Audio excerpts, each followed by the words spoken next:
information. You got that funky one, huh? We don't, if we didn't put those additional. I don't imagine Sarah and Van Eck are gonna come. No, Van Eck's here. Steal the neighbors.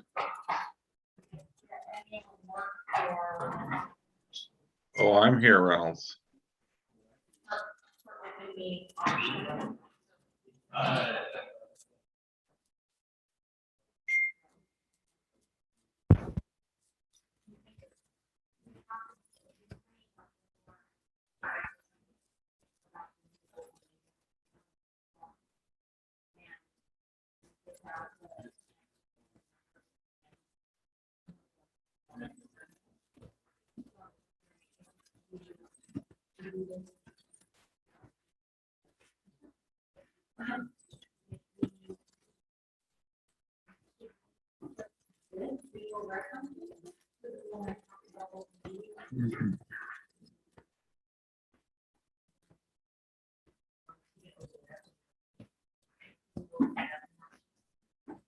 I'm just looking for the section.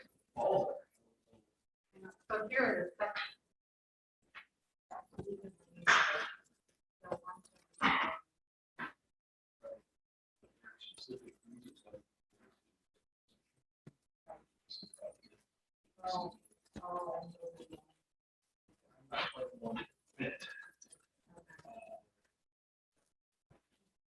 That's the lead.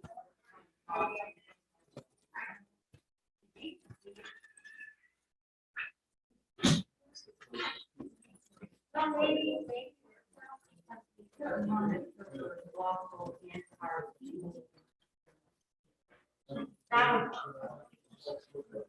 we make that.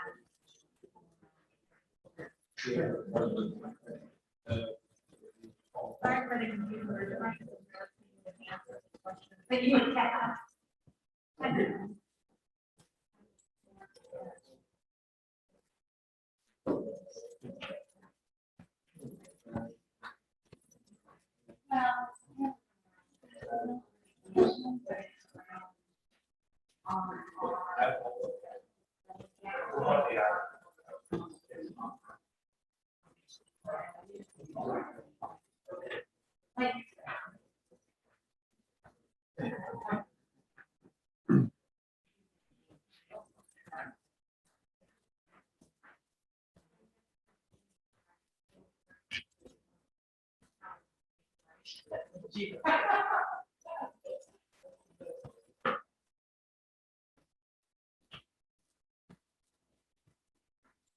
Here comes some rain. Maybe that will disperse the crowd.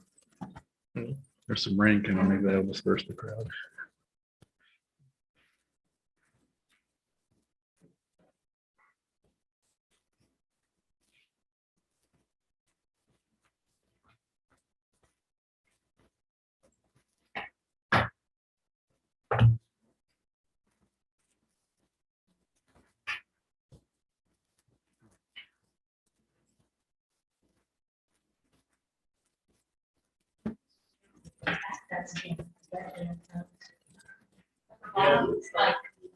Looks like it.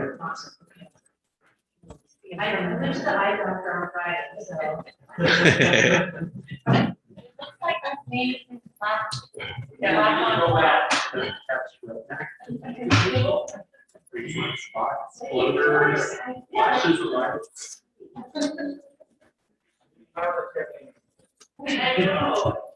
All right, I got 6:30, so I'll go ahead and call the meeting to order. Please stand for the Pledge of Allegiance. I pledge allegiance to the flag of the United States of America and to the republic for which it stands, one nation, under God, indivisible, with liberty and justice for all.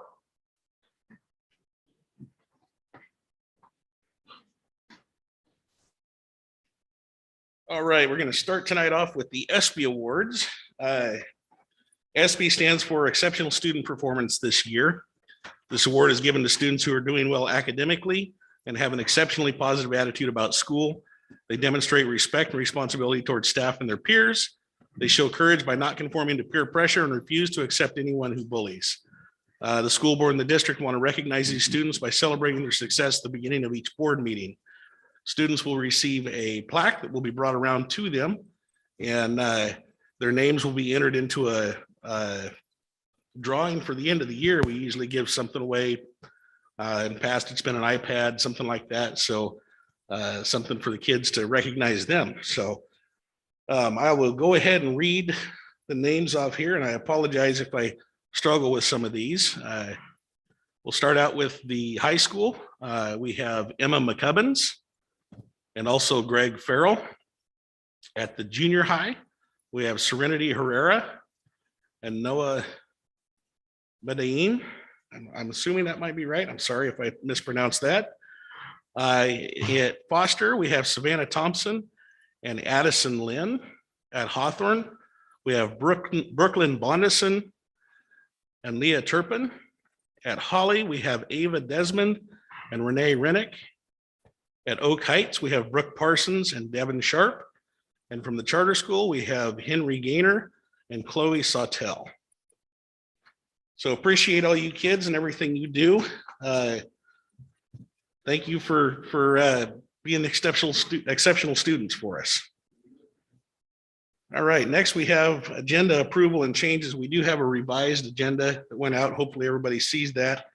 And I do need to make one change here to that for the executive session where we have ORS 165. That's going to be changed to ORS 192-6602H. I'm not sure where we went wrong on that reference there, but we just need to make sure we have the right reference for going into executive session there.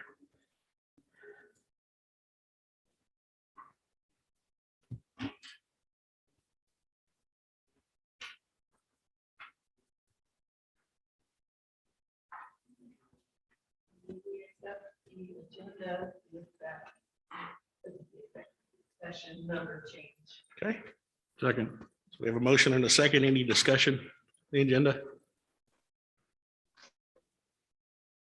All right, all in favor? Aye. Aye. And any opposed? All right, the motion passes. Go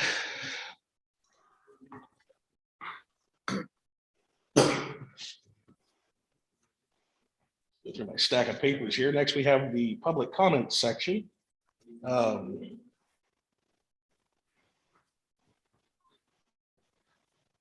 So time has been set aside on the agenda for citizens' requests for the board.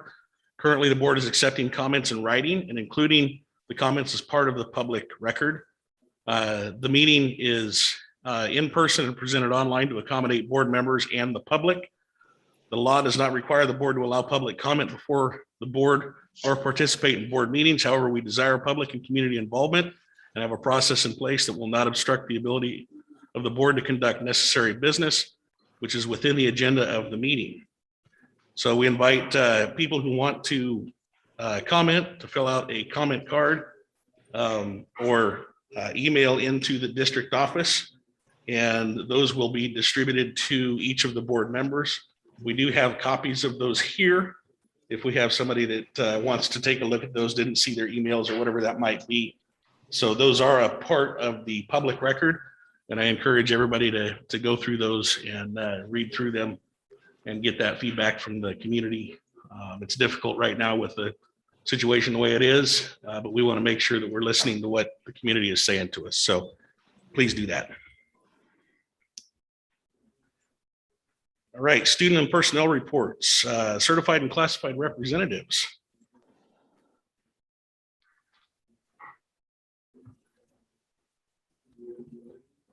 Do we have Steve or Velma?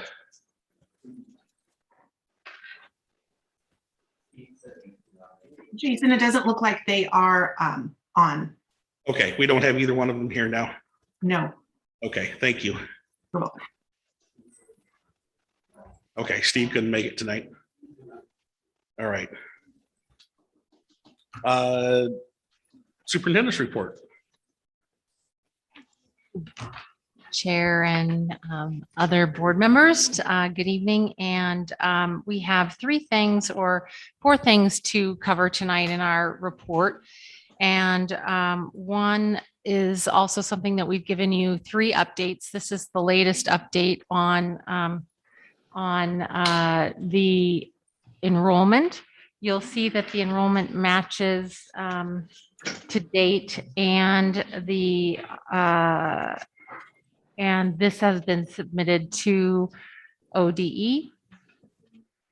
And we're keeping our enrollment, keeping an eye on enrollment. It does fluctuate, as you know. We do have times to move in and out of online options. And we do keep track of those that have been quarantined or are out because of pandemic issues, and serving them in a short-term distance learning as well. So 3, again, options for our learners. After that, are there any questions about enrollment? Okay.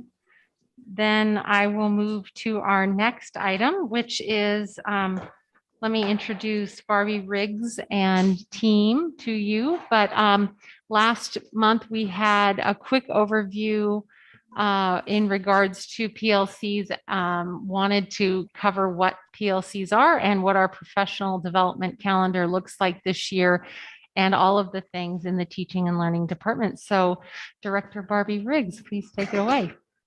Thank you so much. We have a presentation that I would like to show. Can you look at that?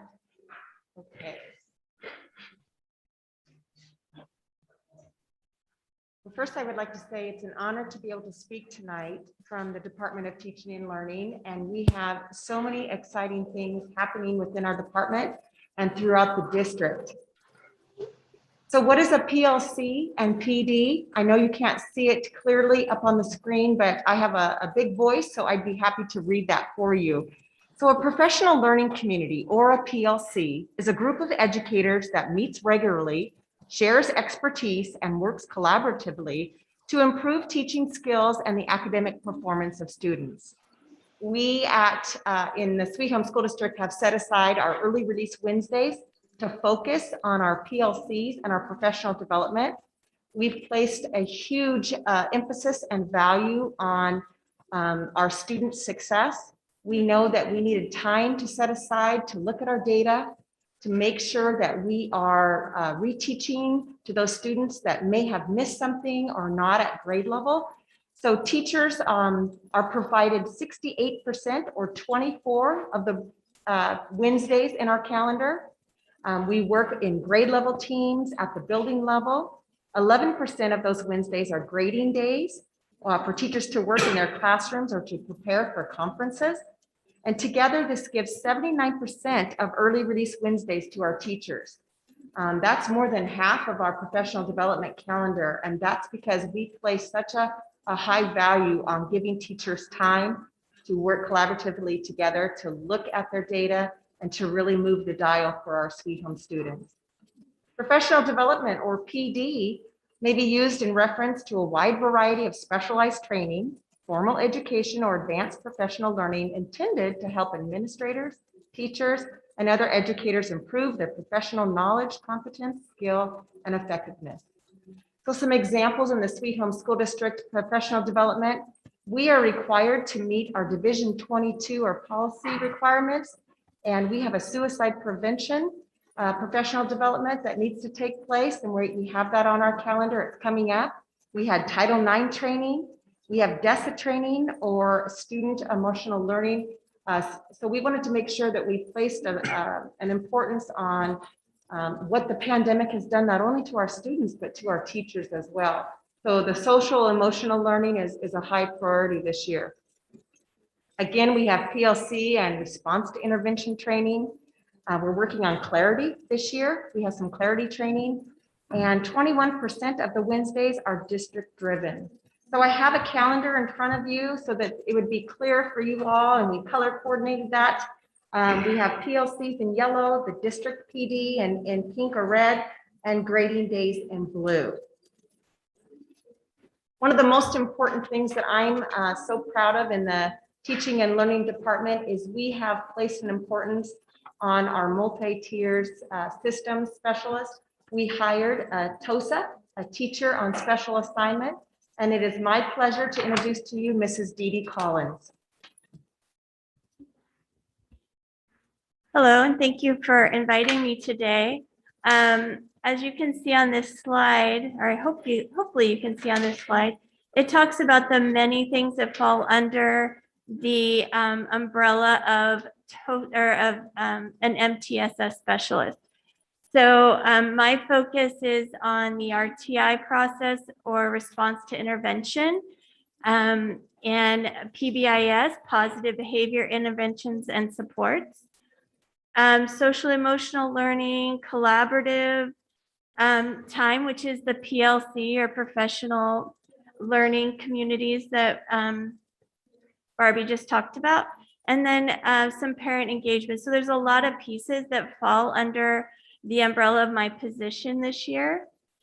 A lot of things that I do are things like attending meetings throughout the district. I'm at nearly every building at least once a week. I really try to do that. I attend guiding coalition meetings, which are leadership meetings that have a collaborative team at each building that works together to advance learning and to improve the education at that building. The RTI meetings, I'm helping support those throughout the district so that we can get some uniform formats throughout the district so that all kids are receiving the interventions they need to be successful in school. I'm attending PLC meetings, supporting those and supporting the teachers in their tier 3 interventions and any place they need some assistance in that way. I'm attending science of reading training and helping with multiple buildings and teachers to prepare and do a better job at learning to teach reading. PBIS at the district level, meeting with each building, providing support and helping create positive interventions for kids. I'm modeling and supporting educational needs at the building. So if someone needs some assistance in the classroom or creating an activity, I'm available to help. And I also do a lot of data analysis and helping the administrators in that way. So as you can see, I'm all over the place and I'm doing a lot of different things.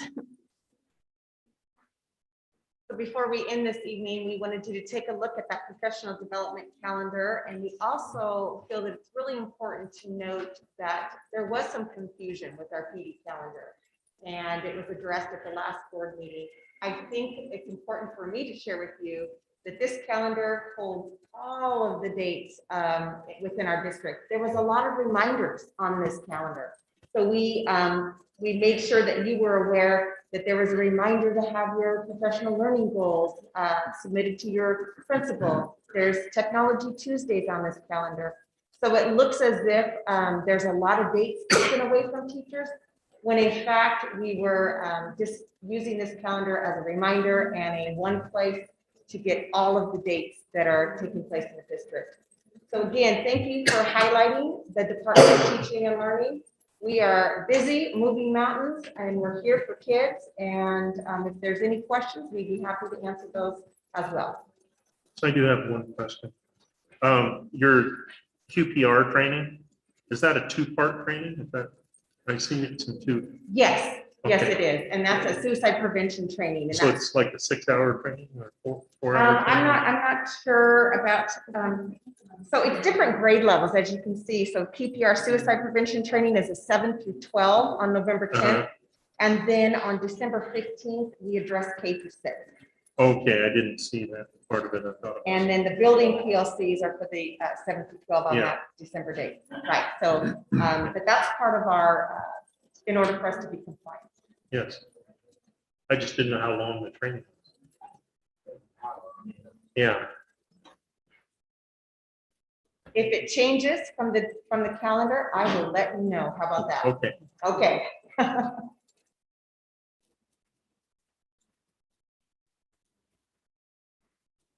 Thank you. Thank you. Thank you, Director Riggs and Dee Dee. I appreciate you updating the board on your work and your a lot to do in a little department. So we appreciate that. All right, moving on, we have fall sports update. I know that you had something that Dan wanted to share. We see Dan is on as well. So let me direct you to the screen. Hi, Dan. Nice to see you. Hi there. I hope you guys can all hear me okay.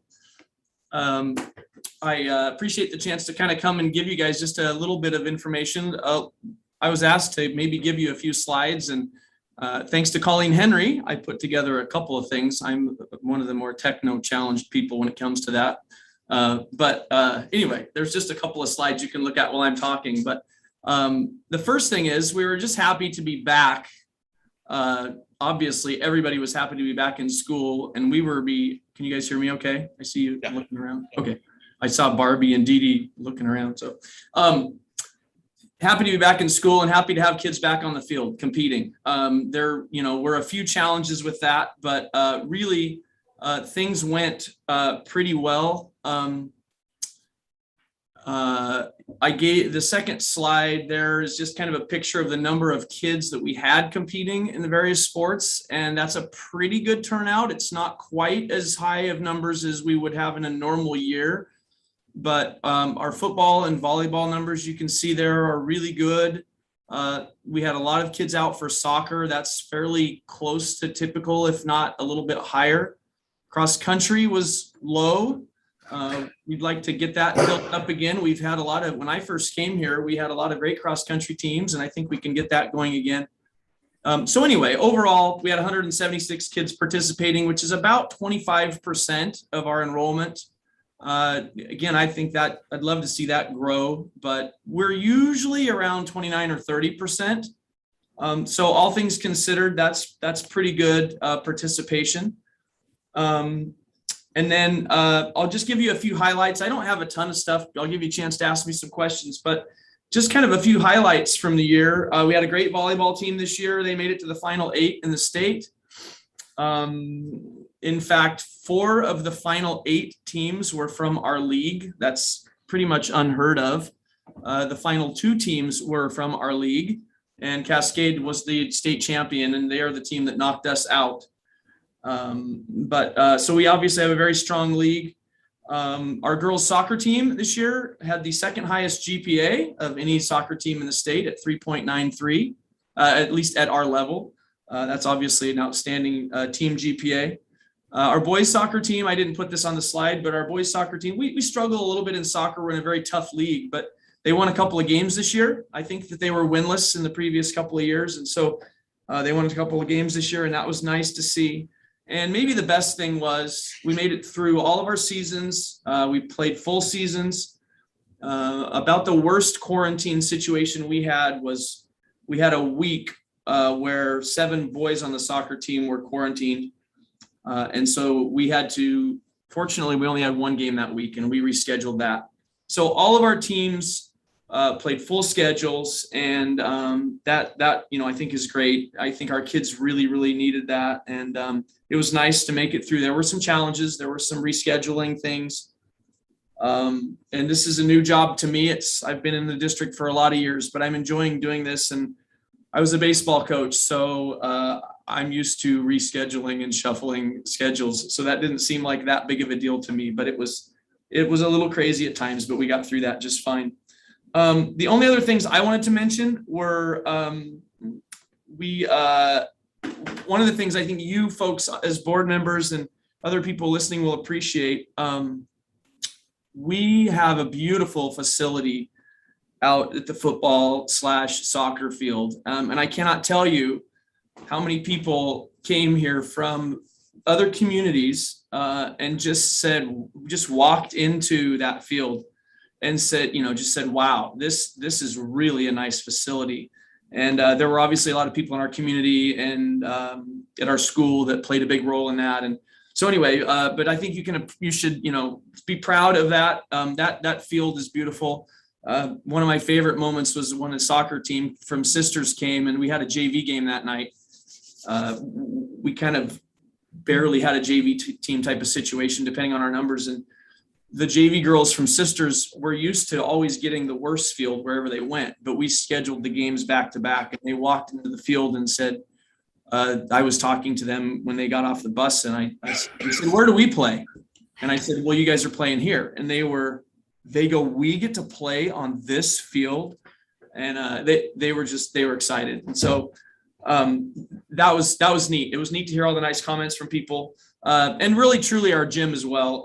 The big flag, the gym looks great. So a lot of good comments about our facilities. I thought that was cool. And then the last thing I wanted to mention was, again, this is my 32nd year here, but 31 has been as a math teacher and a coach, and I'm still teaching a couple of classes, but I'm enjoying doing this. But I've had a lot of help. We just have a helpful community. Larry Johnson, you guys, a lot of you know Larry. Every football game except one, he was there helping me set up, telling me, I already kind of knew a lot of what to do because Nate had told me. And it's obviously nice still having Nate in the next room over because he did this job for a couple of years before me. But Larry's been a big help.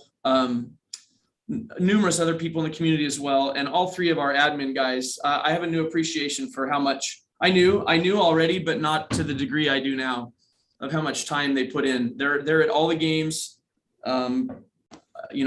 Ralph is everywhere, always, and talking to people about everything, and the masks and all of that just adds an extra challenge to that. And he's great at that. So anyway, there's been a lot of people that have been a lot of help, and I appreciate that. So if you guys have any questions for me at all, I would be happy to hear them. But again, we started on the 15th. We start our winter sports. If you saw my last slide there's a picture there of our basketball coach. I think his mom works for the district a little bit. Maybe you know who she is. But I was going through the pictures and I saw that old picture of Drew. So I thought that was a good one. I put that on there. He doesn't know that's there. So Julie, you'll have to tell him about that. I think that was an air ball, probably. I'm going to tell him that. Well, I have a question. Yes. Actually palming that basketball? I'm not sure. That's Brooke Burke. I kind of don't think so, but it looks really cool. Yeah. Yeah, if you don't have, I'd be happy to answer any questions. Otherwise, thanks for having me, and looking forward to winter sports, and hopefully they go well. Keep your fingers crossed. Well, thank you very much for covering that. I appreciate the highlights and the updates and the participation, and look forward to the next time you come back to tell us about our next season. So keep up the good work in your department. I appreciate it. Thank you. Right, the next item on the superintendent's report are the safe routes. We have Jill Rosel and Donna Short available. So would you like to share with us? Oh, and Jill, okay. Well, we'll look one way or the other. Hello, everyone. Thanks so much for allowing us some time to present to you tonight a little bit about what's going on in the community with Safe Routes to School. I'm going to share my screen. Everyone see that okay? Yep. Great. So in November of 2020, the city of Sweet Home was awarded Safe Routes to School planning assistance from the Oregon Department of Transportation. Through this program, the city, school district, and ODOT are working together to create a Safe Routes to School plan that identifies street improvements near Sweet Home Junior High School to support students and families in getting to school safely. The Safe Routes to School plan will also recommend opportunities for education and engagement to promote walking and rolling to school, such as bike or pedestrian safety education. The projects identified will then be funded at the state level and available for local implementation. So the purpose of the plan is to make it safer and more accessible for students and families to walk, bike, and take transit. Also to prepare your community to collaborate around safe routes to school initiatives and identify very specific projects for the ODOT Safe Routes to School program, construction and education grants. And then we're also hoping to align with any other planning initiatives that might be taking place. The project team has been collaborating remotely to gather information specific to Sweet Home Junior High School and to better understand the existing conditions around the school. The next step in the process includes community outreach. Donna has already performed a walk audit with some others and where they observed student drop off at the school. And we'll also be doing a facility inventory to help identify and prioritize safety needs within a mile of the school.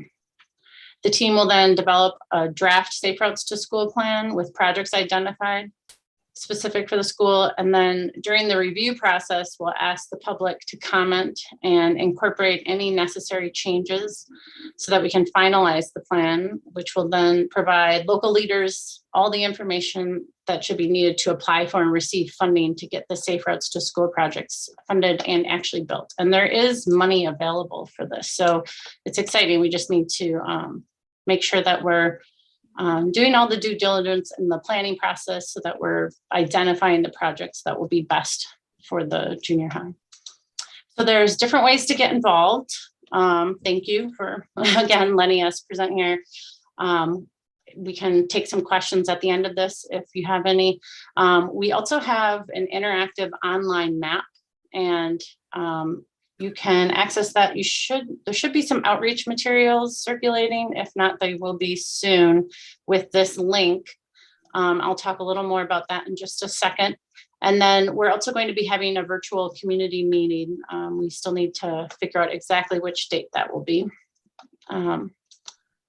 So at the virtual community meeting, we'll share more information about Safe Routes to School and the planning process around it, gather feedback and observations from parents, staff, and community members, and hopefully gain a better understanding of the junior high's safe routes related schools, the needs and challenges around that school.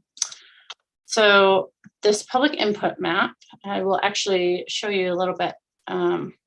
You'll navigate, and it's going to take a second, but there's a brief survey included that ODOT is hoping to gain better insight into goals and priorities. It might not let it load. Oh, there we go. So this is the home interface, and then you would just navigate to Sweet Home, which is conveniently right at the top here. And I'm actually going to skip this, but there are some demographic and questions about community goals that we would love to get your feedback on. And then you can provide your email if you want to stay informed about the next steps in the project. I'm going to skip the survey for our purposes. And then you would just come in here. There's some key locations and landmarks that have been identified already by the project team just to help people kind of navigate around where you are. Not everyone's familiar with a map view. And then you can add routes or points that you find to be areas of concern for students to travel safely to the school.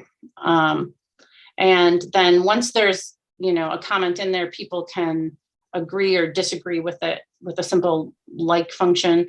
You can also comment on that comment, or you can, again, create your own feedback input on here. And this is a really important tool for us to allow everyone to kind of provide information in their own words and in their own time.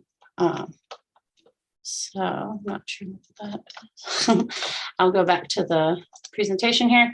So some of the kind of topics that we'll be discussing more at the virtual community meeting are how students are traveling to school and what are the most critical needs around safe routes to school at the junior high, and what feedback have you received from community members, parents, or staff about travel safety. And that is really everything that I have for you, but I'm happy to field any questions. Phil is also generally the one that provides support on this project. So if you have any questions you'd like to email us directly about, here is our emails. This is for, we're a consultant firm that does a lot of planning and design, and we've been working with ODOT several years to help create these safe routes to school plans. So yeah, are there any questions? Or Donna, did you have anything to add? Not really, except that, you know, we've been working at this for a while, and this is a really, this project, this grant is really helpful for our future when it comes to safe routes to schools.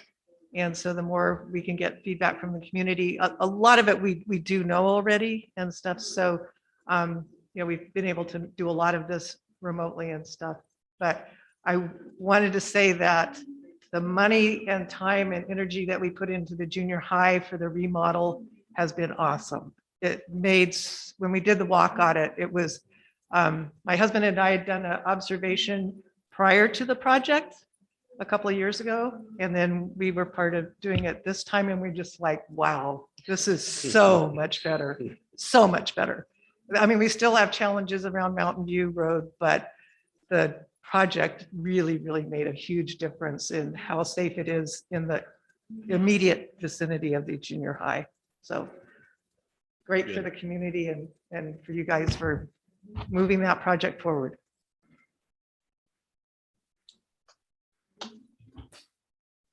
And again, there'll be more options to provide feedback, both with that public input map and then a future virtual community meeting that we'll be holding. But if anyone has any questions at this time, otherwise, thank you so much for the time to present and inform you a little bit more about what's going on with your Safe Routes to School plan.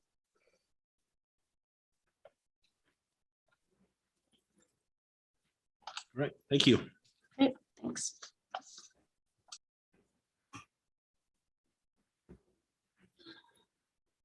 All right, thanks, Superintendent Riggs.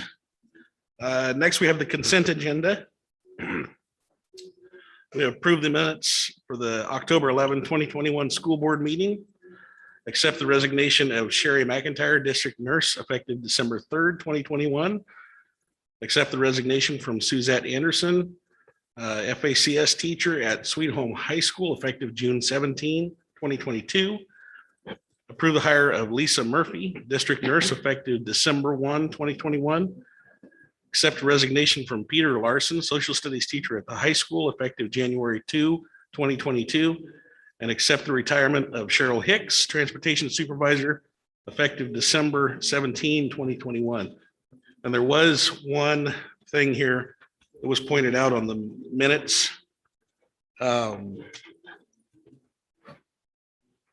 Under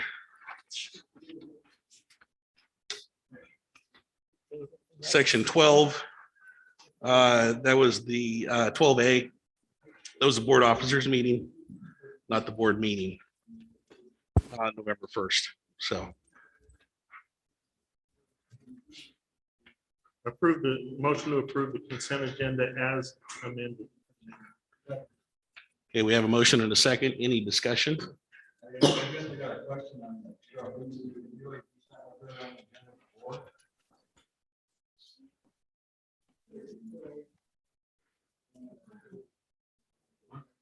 We accepted her resignation.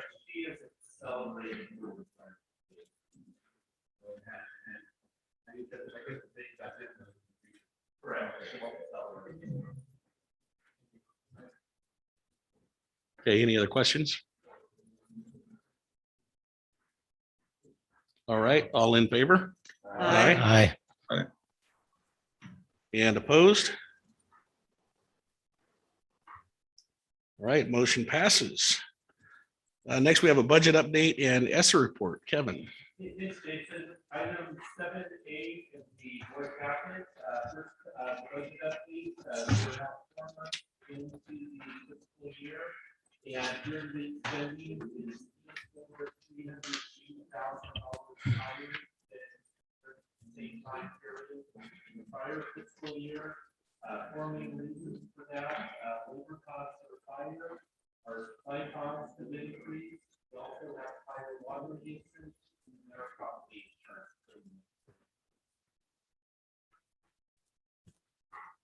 Hey, Kevin, real quick question. I know one of the things that typically we see as a part of this is increased cost for fuel. And we try to time our buys with that so that we can avoid spikes and all that fun stuff that happens with fuel. You have any information on kind of where we're at on that? Is that something we should expect to see maybe being a little bit of a ding against where we're at, or what are we thinking? Good question. About first, let me make sure my mic is.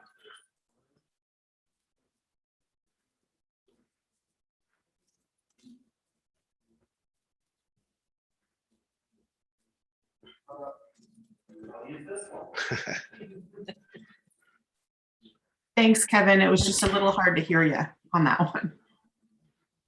Thanks, Colleen. Is this better?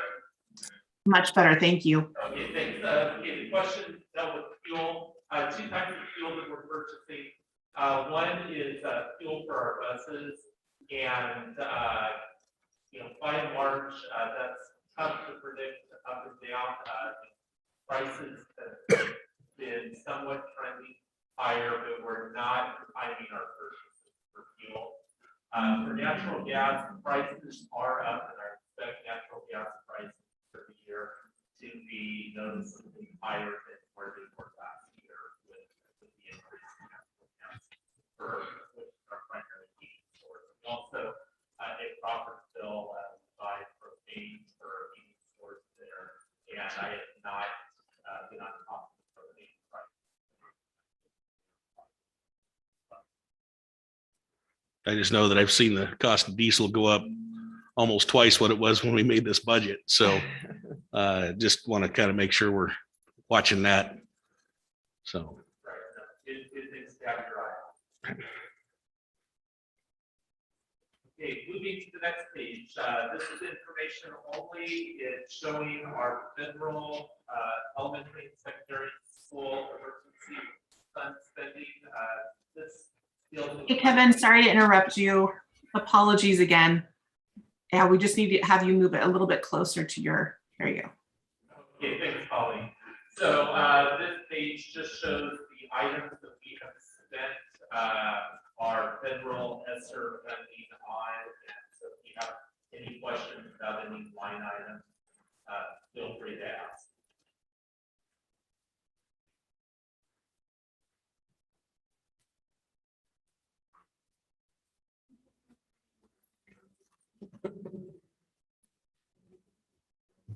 All right. Any questions for Kevin? Okay, thank you. Okay. Thanks, Kevin. Next, we have a facility report. Are you handling that, or? Okay, I'm back. I'll cover for Josh. Really on the facility side, the exciting news for us in the past month, we had the new junior high school bleachers installed. We also had the installation company go over to the gym at the high school, and for those of you that use the bleachers, they're really from when they were initially installed. The handrails going up the aisles never seemed to be that sturdy. They retrofitted those to make them much more sturdy now when you're going up and down the aisle on the bleachers. Also on the facility side, bad news, they have a break-in this past weekend at the Crawfordsville School. The person that did it sprayed the fire extinguisher all through the gymnasium. We have residue over everything. We have the ESPY rents that facility from us. It has an early intervention program there. They had both their staff and our staff were out working. I've been in contact with the ESPY. We may even try to do some additional cleaning because that residue is tough to get off everything, and we're still working on that. Kevin, is there still cameras up? Interesting. We do have a camera system out there. However, the sheriff's department had borrowed some of the equipment for another investigation that is out of the police out of Crawfordsville. So we did not have cameras over the weekend that were operational. So we're in contact with the sheriffs and get that back to that system up.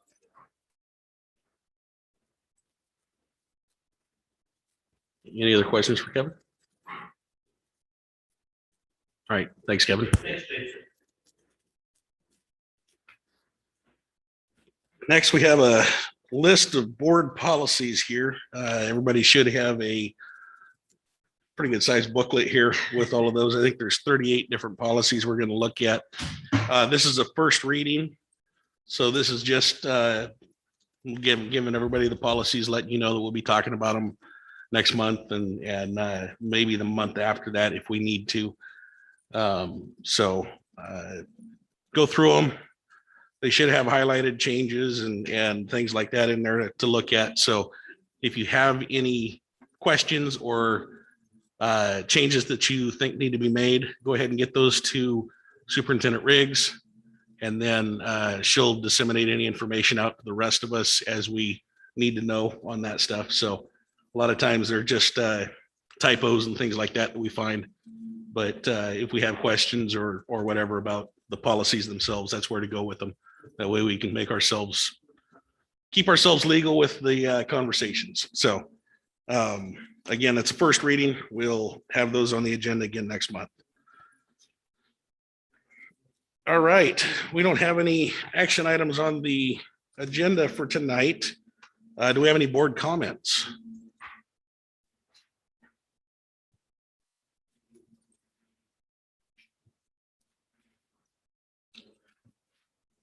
Okay, hearing none. What time was Nancy joining us?